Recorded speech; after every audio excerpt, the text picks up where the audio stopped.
Hey guys, today I wanted to bring you my first actual filmed review, Ace of Shades by Amanda Foody. I just finished reading this book the other day and I decided might as well do the review for it.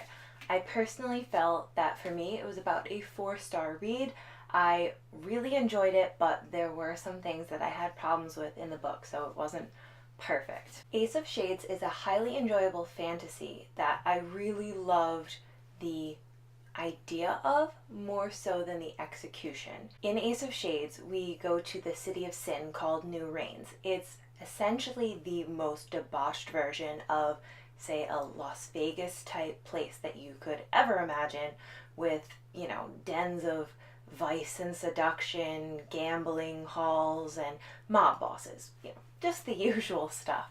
And even the good side of town is not particularly clean or safe. In this book, payment is by volt, which is a type of energy that is housed in this orb, and it's used as payment. So people will pay volts to gamble away everything that they own.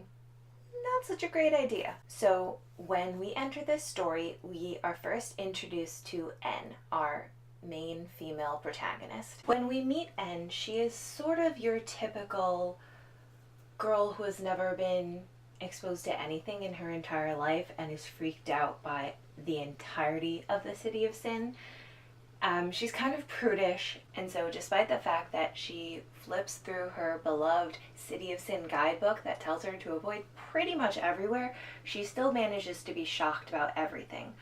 The one thing I really did like about her was her dedication and determination. She came into the city that she clearly wasn't comfortable with a plan, and decided that, no matter what, she was not going to go home until she found her mother.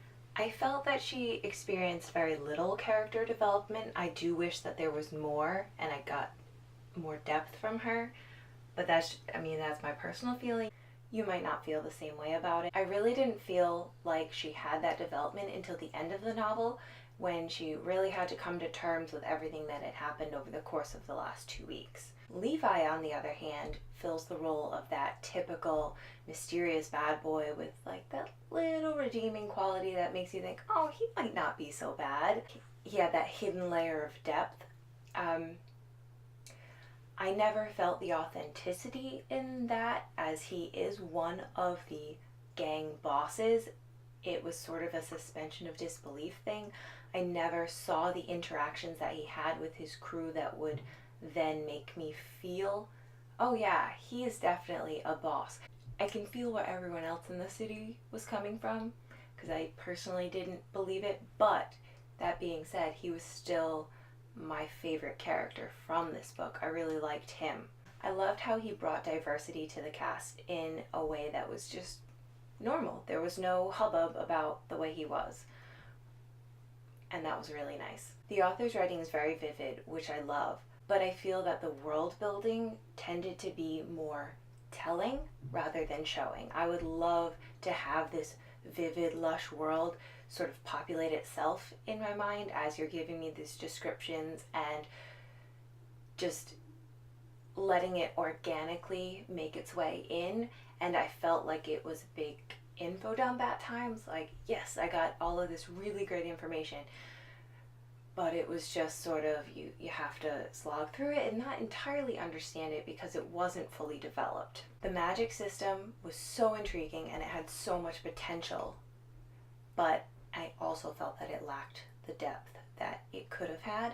In Ace of Shades, everyone is born with 2 abilities that come from the 2 parts of their families. You get one ability from your mother and the other from your father. Those abilities aren't strictly magic, because you could have a counting ability or a dancing ability. It's not something crazy like controlling water, as awesome as that would be. For example, our main character N is a salta, which means that she's a dancer. But the thing that I was really intrigued by is the fact that it sort of has a stratification or hierarchy.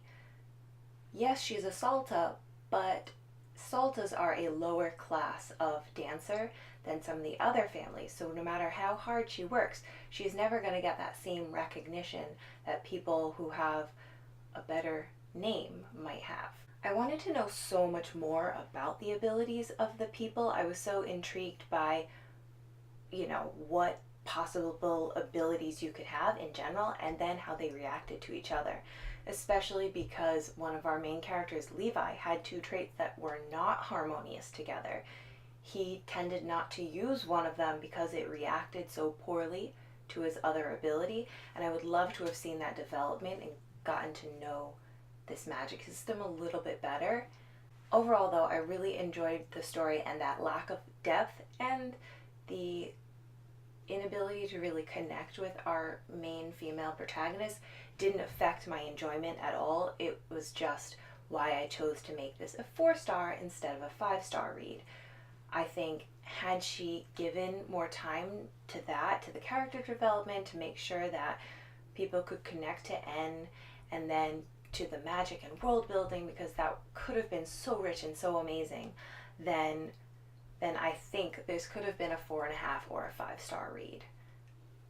But I hope you enjoy the review. Let me know if you've read the book or if you are going to read the book in the comments below. Until next time, bye.